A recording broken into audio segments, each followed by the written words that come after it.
안녕하세요. 코인 랩소디 오늘도 여러분들과 함께합니다. 자, 이렇게 또 저희가 라이브 방송 함께하고 있는데, 자, 오늘 같은 경우에는 제가 혼자 또 여러분들과 이야기를 나누게 됐어요. 그래서 좀 다양하게 다양한 소식들을 같이 전해 드리려고 오늘 다양한 뉴스들을 좀 준비를 했습니다. 우선은 저희가 또 간밤에 있었던 다양한 이슈들과 또 암호화폐, 크립토 시장에 관해서 같이 이야기를 나눠 볼 테니까 그냥 편안한 마음으로 여러분들이 봐주시면 좋을 것 같습니다. 오늘 또 간밤에 상호 관세에 관한 이야기가 좀 나왔죠. 그래서 우리가 사실 시장에서 안도랠리가 나왔던 부분들은 이 상호 관세가 실질적으로 시행이 되는 시점이 4월 달로 미뤄졌습니다. 아마 4월쯤 구체적인 윤곽이 나올 것으로 보여졌기 때문에 이게 당장의 불안감은 아니다라는 인식들이 있었던 것 같아요.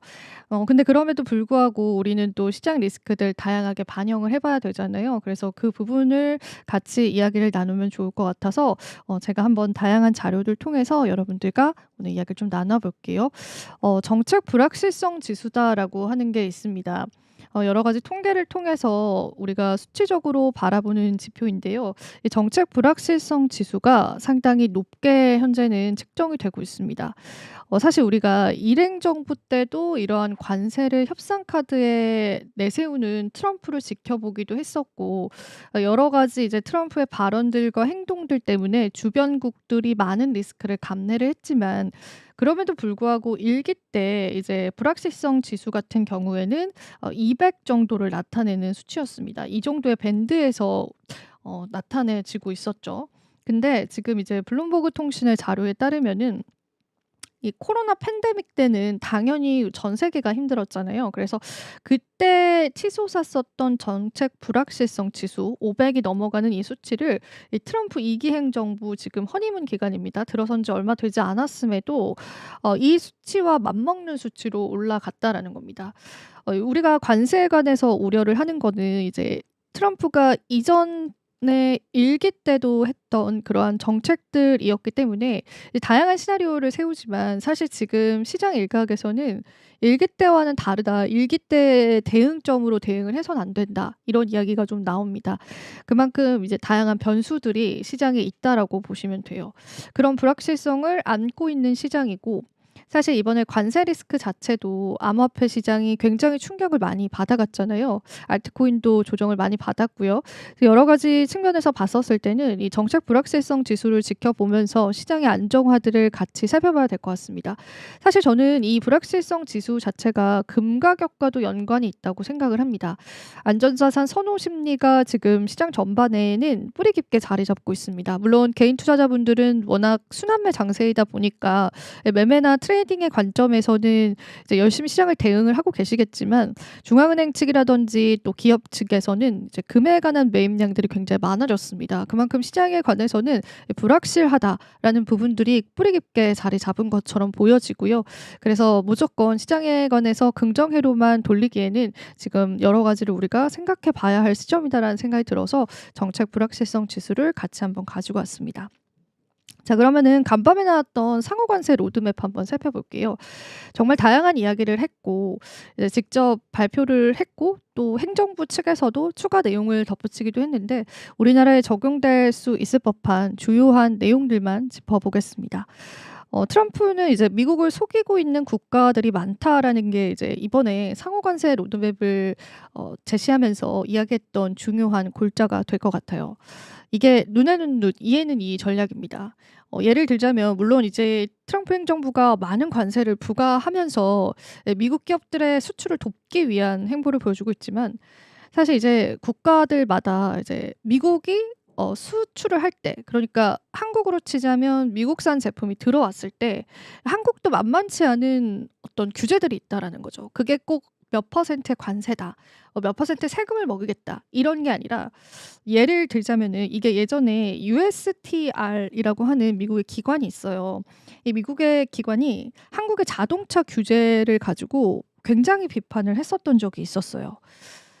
이게 어떤 내용인지 우리가 살펴볼 필요가 있는데, USTR 같은 경우에는 한국의 대기환경보전법에 따라서 자동차 제조업체와 수입업체는 배출 관련 부품에 대한 변경 사항을 보고하는 점을 문제점으로 지적을 하기도 했습니다. 쉽게, 정말 쉽게 이야기를 하자면은, 관세를 이제 미국 기업들한테 부과하진 않지만 한국 정부는 미국에 있는 자동차들이 한국으로 들어오기 위해서 정말 많은 가이드라인, 굉장히 꼼꼼한 가이드라인을 적용시키는 겁니다. 한국에서 한국 기업들에겐 적용하지 않는 그런 가이드라인을 미국 자동차들이 국내로 들어올 때는 적용을 시킨다라는 거죠. 그러니까 우리가 무역 거래를 할 때는 단순히 이제 트럼프처럼 대놓고 관세를 몇 퍼센트 부과할게라고 하는 그런 관점으로 어느 정도의 수출량을 조절할 수 있지만, 국내가 선택하는 방법으로, 물론 국내의 모든 산업이 그렇다는 건 아닙니다. 이제 국내가 선택하는 방법으로 규제를 굉장히 까다롭게 해서 그 나라의 수출량을 조절하는 방법이 있습니다.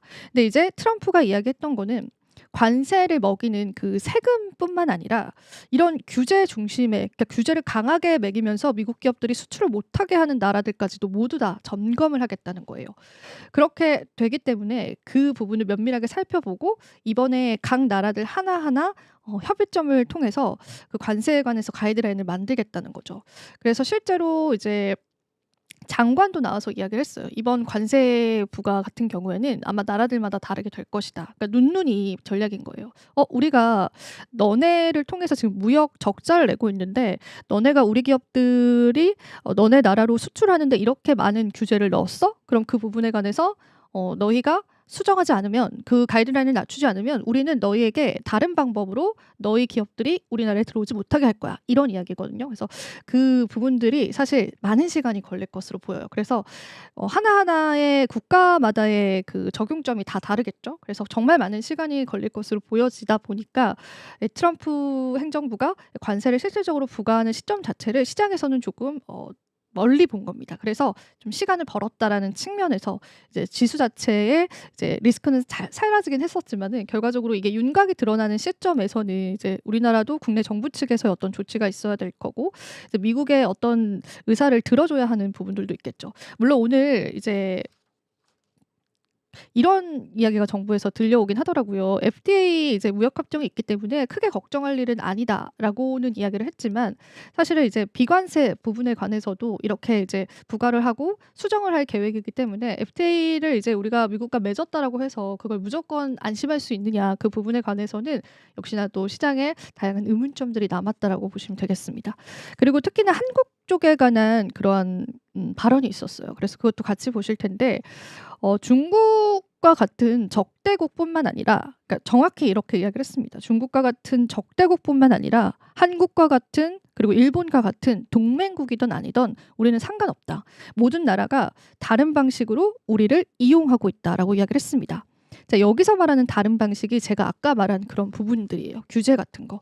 우리나라 같은 경우에도 환경부 측에서 미국산 자동차가 들어올 때 좀 규율을 하는 부분이 있거든요. 규제적으로 어떤 인증을 통과를 해야 한국으로 이제 자동차를 들어올 수 있습니다. 이런 규제들이 있는데, 그런 방식으로 미국 기업들을 피해를 주고 있다라고 보는 거죠. 그래서 이 다른 방식에 좀 집중을 해서 단순히 뭐 관세를 몇 퍼센트 매길 것이야 이게 아니라, 실제로 이제 미국 기업들이 한국 시장으로 들어오기 좋은 그런 환경들도 변화가 될 수 있다. 환경으로 변화가 될 수 있다. 이런 관점에서도 우리가 산업적으로 충분히 살펴볼 필요는 있을 것 같아서 보셔야 될 것 같고, 그리고 이제 탑 10이다라고 해서 미국을 상대로 무역 흑자를 내고 있는 국가들이 있는데, 이 표는 저도 좀 깜짝 놀랐던 게, 중국이 정말 미국을 상대로 무역 흑자를 많이 내고 있더라고요.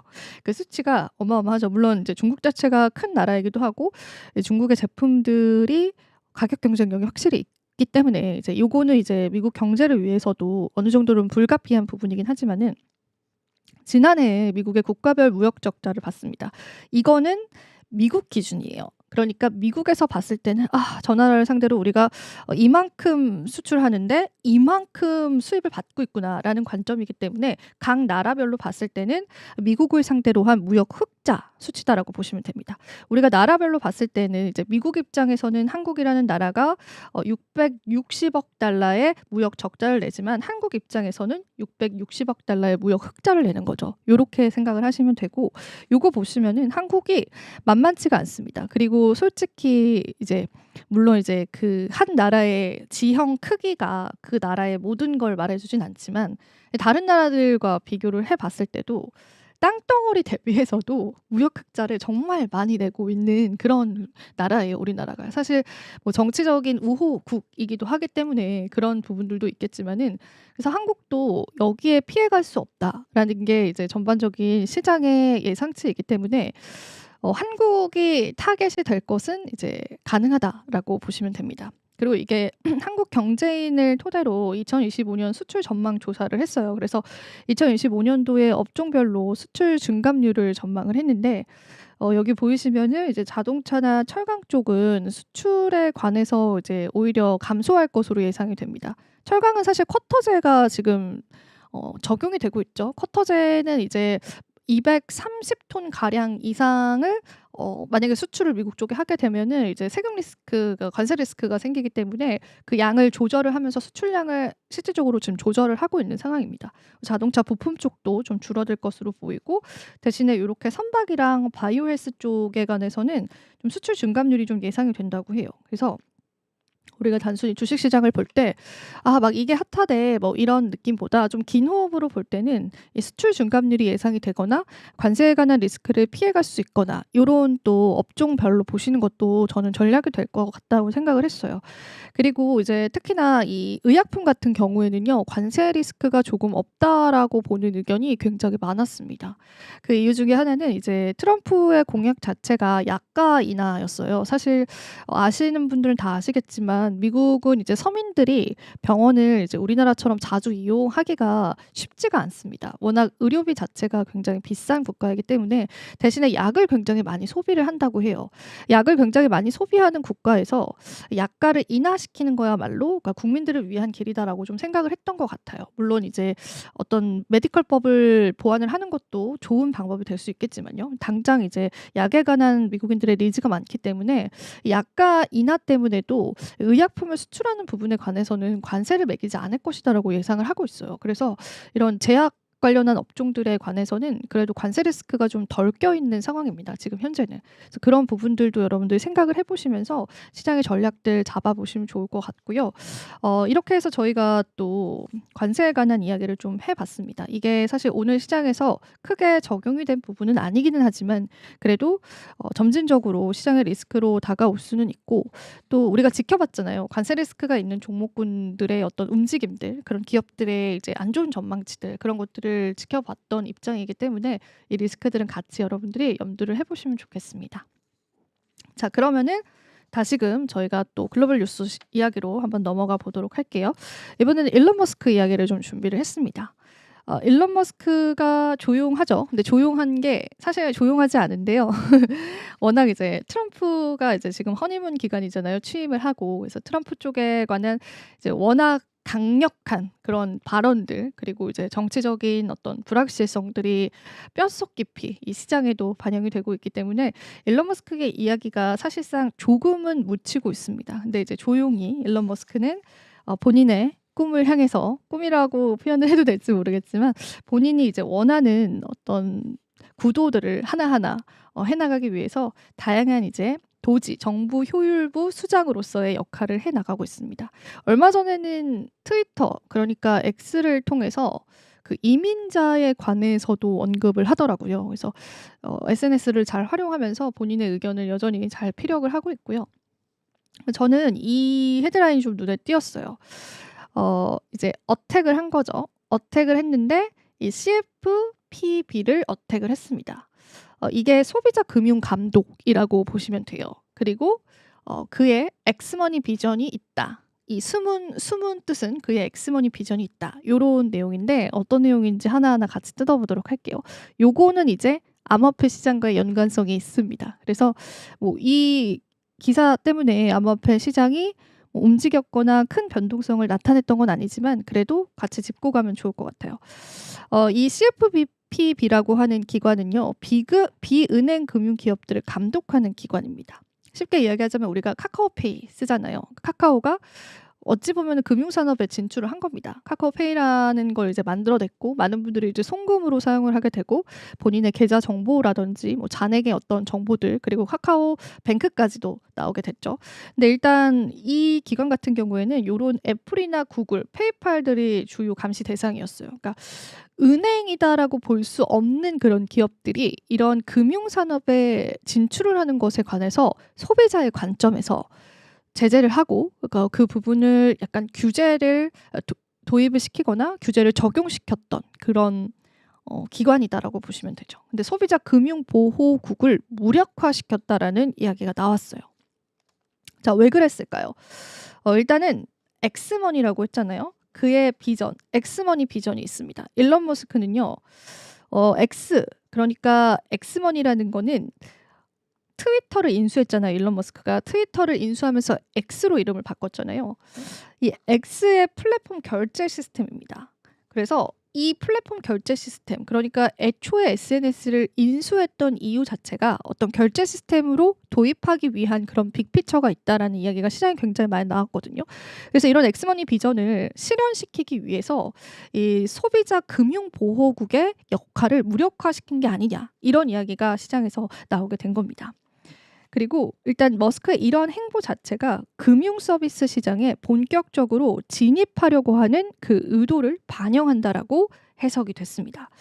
규제를 완화시켰어요. 이제 이렇게 비은행 금융기업들을 감독하는 기관들의 규제부터 좀 완화를 시키고 이제 감독의 권한들을 좀 없애고 그 다음에 하나하나 순차적으로 이제 진출을 하겠다라는 거죠. CFPB는요 그동안 이제 비은행 금융 기술 기업들을 감독하는 핵심 기관이었고 그래서 이제 머스크의 이러한 행보를 보고 CFPB의 국장이었던 리처드 코드레이는요 정확하게 이야기를 했습니다. 머스크가 금융 서비스 시장에 본격적으로 뛰어들려고 하는 이 시점에서 CFPB를 무력화시키는 것은 명백한 이해 충돌이다라고 그렇게 비판을 하기도 했습니다. 하지만 머스크는 해내죠. 역시나 이 CFPB의 역할과 기능들을 무력화시키는 작업들이 들어갔고요. 실질적으로 이 이후에 이제 일론 머스크가 엑스머니의 실질적인 상용화를 할 것이다. 그렇게 시장이 내다보고 있는 시점입니다. 그래서 이것도 우리가 봐야 될 것 같고 그리고 이제 일론 머스크는 이렇게 규제를 큰 틀로는 철폐를 하면서 그 내부적으로는 이미 비자와 파트너십을 발표해서 엑스머니 계정을 통해서 이 P2P 결제 서비스를 제공할 계획을 이미 밝혔습니다. 그래서 이 X를 통해서 비자와 파트너십을 이미 맺었고요. 그 이야기들이 이미 또 시장에서 한때 뜨겁게 회자가 됐었던 그런 내용들이었습니다. 그래서 이미 머스크는 준비가 되어 있어요. 본인의 X를 이제 결제 시스템을 도입을 해서 결제 플랫폼으로 탄생시킬 준비가 되어 있는데 이 규제가 발목을 잡았던 거죠. 근데 마침 정부 효율 보장이 됐습니다. 도지가 됨으로써 이런 기관들의 어떤 규제 자체를 굉장히 무력화시키거나 굉장히 그 가이드라인을 낮추는 그런 작업들을 하고 있다고 해요. 그래서 실질적으로 이렇게 머스크가 정치적인 행보를 보이는 게 머스크 본인을 위한 게 아니냐 그런 의혹들이 굉장히 많았는데 그 의혹들이 다시금 확인이 되는 그런 시점이지 않을까 싶어서 요거 한번 다뤄보면 좋을 것 같아서 같이 또 이야기를 나눠봤습니다. 자, 그리고 또 이제 암호화폐 이야기 하나하나 좀 이야기를 나눠보도록 할게요. 지금도 저희가 또 실시간으로 어떤 분께서 ETF 8월 루머 있는 캐나다 코인, 뭐 봉크 코인 이렇게 또 말씀해 주셨는데 오늘 ETF에 관한 내용도 좀 준비를 했기 때문에 같이 들어주시면 되겠습니다. 이번에 앞서서 제가 이제 도지코인을 같이 이렇게 사진을 보여드린 이유는 이 엑스머니의 화폐로 그럼 어떤 거를 사용을 할 것이냐, 어떤 결제 시스템을 도입을 할 것이냐라고 했을 때 또 일론 머스크는 암호화폐 친화적이잖아요. 암호화폐가 이제 초창기 때부터 일론 머스크는 암호화폐 시작을 좀 집중을 했었던 인물이기도 하고 그래서 암호화폐를 사용을 할 건데 그 암호화폐 중에 도지코인을 사용할 가능성이 상당히 크다고 보고 있습니다. 실제로 그런 발언을 하기도 했었죠. 물론 그의 이제 발언을 우리가 모두 믿을 수는 없지만 도지코인을 결제 시스템으로 사용하기 좋다라는 그런 뉘앙스를 풍긴 발언을 하기도 했었기 때문에 도지가 또 한 번 이 시장의 이런 상황들 속에서 주목을 받는 건 아닐까 그런 이야기들도 좀 시장에 나오고 있다고 보시면 되겠습니다. 그리고 또 그레이스케일이 도지코인의 현물 ETF 관련한 심사 요청서 접수를 확인한 것으로 나타났습니다. 우리가 이제 ETF 신청은 이제 많은 알트코인들이 이미 하고 있고 그 심사를 기다리고 있는 시점이잖아요. 그래도 이제 그레이스케일은 굉장히 또 암호화폐 쪽에 관해서 오래된 기관이기도 하기 때문에 그레이스케일이 신청을 했다라는 거에 시장 참여자들은 많은 의미를 부여하기는 합니다. 그래서 그레이스케일이 현물 ETF 관련해서 19비사를 접수한 것이 확인이 됐다라고 해서 도지코인 ETF 가능성도 나오고 있고요. 그리고 실제로 이런 이야기가 있었어요. 오늘 기사로 가지고 오진 않았는데 도지코인이 증권이 아니다. 라는 그런 이야기가 또 관련한 기관을 통해서 나오도록 하더라고요. 근데 사실 이제 ETF가 현물 ETF가 나오려면은 증권성이 사실은 일단 없어야 됩니다. 우리가 이제 솔라나 ETF도 기대를 하지만 사실상 SEC에서 솔라나도 증권성 여부에 관해서 언급했던 적이 있었기 때문에 이 증권성 여부가 없는 그런 알트코인들이 현물 ETF로 빠르게 나올 수 있다라는 그런 기대감이 있거든요. 그래서 라이트코인에 관한 출시 기대감이 가장 많은 것 같아요. 지금은 이제 블룸버그의 ETF 분석가도 라이트코인이 제일 빨리 ETF 승인이 날 것이다라고 보고 있잖아요. 근데 그런 맥락에서 도지도 증권성 여부가 없다라는 이야기를 한 것이 사실 어찌 보면은 현물 ETF가 빠르게 승인될 가능성이 있다라고 보는 것 같고, 제가 앞서서 라이트코인의 현물 ETF 출시를 예상을 했었던 제임스 실파트라고 하는 블룸버그 ETF 분석가는 라이트코인 다음으로 유력한 게 도지코인이라고 이야기를 하기도 했습니다. 도지코인 ETF 출시? 여러분들은 어떻게 생각하시는지 궁금합니다. 저는 상상을 사실은 좀 해본 적이 없었는데 생각보다 의외로 솔라나나 뭐 XRP보다 빠르게 ETF가 승인될 가능성이 있다. 이런 이야기들이 또 시장에 들리는 건 사실이기 때문에 그 부분에 관해서도 좀 시장 의견은 굉장히 다양한 것 같아요. 근데 일단은 돼봐야 아는 거니까 보수적으로 지켜볼 필요가 있을 것 같고, XRP는 또 많은 분들이 좋아하시는 코인이다 보니까 관련해서도 이야기를 계속 드려보겠습니다. 그래서 이와 관련해서 에릭 발츠나스 같은 경우에는 일단 SEC가 도지코인 현물 ETF에 대한 19비사의 접수를 확인을 했다. 그리고 이등 과거 SEC가 도지코인과 같은 알트코인 ETF 신청 접수를 곧장 반려한 것과는 좀 다른 모습이다라고 이야기를 했습니다. 이게 포인트예요. 그간 이제 SEC가 뭐 신청서를 접수를 하면은 바로 반려를 했거든요. 거기에서 이제 우리가 ETF 승인 가능성이 좀 없다라고도 많이 이야기를 했었는데 도지는 바로 반려를 하지 않았다고 해요. 그래서 그 기대감들이 또 시장에 나와주긴 하더라고요. 그래서 요런 다각화된 정보들 보셔야 될 것 같은데, 앞서서 말한 것처럼 요거는 또 돼야 되는 거고, 또 이게 승인이 된다고 해서 그게 가격으로 바로 연결이 된다라고 하기에도 무리가 있는 부분이 있다 보니까 여러분들이 좀 객관적으로 시장 보셨으면 좋겠습니다. 자, 그리고 또 밈코인 얘기할게요. 창봉자오, 그러니까 바이낸스 세계 최대 암호화폐 거래소의 창립자가 밈코인이 99%가 사기라는 것에 전적으로 동의한다. 이런 이야기까지도 했습니다. 자오창펑의 X를 통해서 밈코인은 시한폭탄이며 99%가 투자자에게 사기치는데 사용된다라고 먼저 이야기를 했어요. 그 먼저 이야기를 했더니 이 자오창펑이 나는 이 얘기에 전적으로 동의를 한다. 여기 보시면 I fully agree라고 되어 있죠. 난 전적으로 동의를 한다. 그러면서 밈코인을 굉장히 안 좋아하시나 봐요. 저도 이제 원래 좋아하지 않는 건 알았는데 대놓고 또 밈코인을 비판하는 이야기를 하기도 했습니다. 공교롭게도 뭐 도지코인 ETF 이야기들 또 시장에 같이 나와주고 있는 시점에서 그런 이야기들이 좀 나왔다고 보시면 되고, 요거는 이제 자오창펑의 그냥 의견이다. 그렇게 보시면 되고, 그리고 이제 캐나다 주요 은행들 역시도 디지털 자산 투자를 본격화하면서 비트코인 현물 상장지수 펀드 매입을 확대하고 있다라고 했습니다. 2021년 세계 최초로 비트코인 현물 ETF를 승인한 캐나다에서 최근 주요 은행들의 디지털 자산 투자가 급증하면서 기관 투자자 신뢰도 높아지고 있다라는 분석이 나왔기 때문에 이것도 이제 기관의 채택 관점에서 보셔야 될 것 같고, 그리고 요게 재밌더라고요. SEC 규정에 따르면 미국에서 1억 달러 이상을, 그러니까 하나로는 1,450억 원 이상을 운용하는 기관 투자자는 분기별로 보유한 자산을 보고를 해야 돼요. 그래서 우리가 요 이제 보고 리스트를 보고도 시장에서 이제 수급을 체크를 합니다.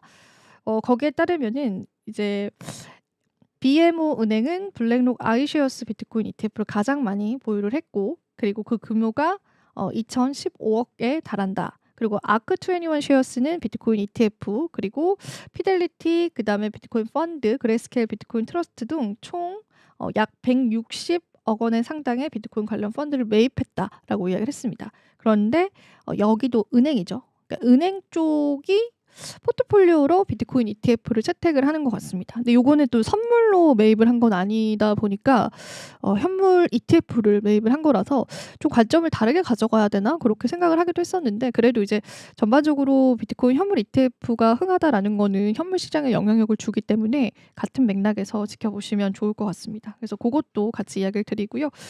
또 마지막으로 비트코인 관련해서 또 한 번 법이 발의가 됐습니다.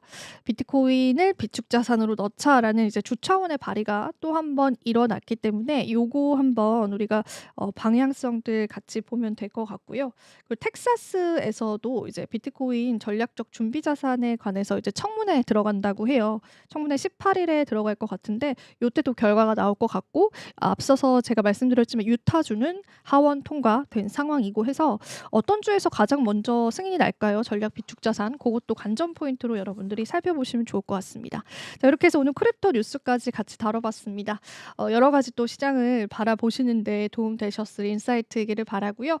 저는 또 다음 이 시간에요, 재밌는 내용들 많이 가지고 올게요. 자, 여러분 또 긴 시간 오늘 저랑만 둘이 함께 하셨는데요. 도움 되셨기를 바라보겠습니다. 자, 오늘도 시청해주신 여러분 고맙습니다.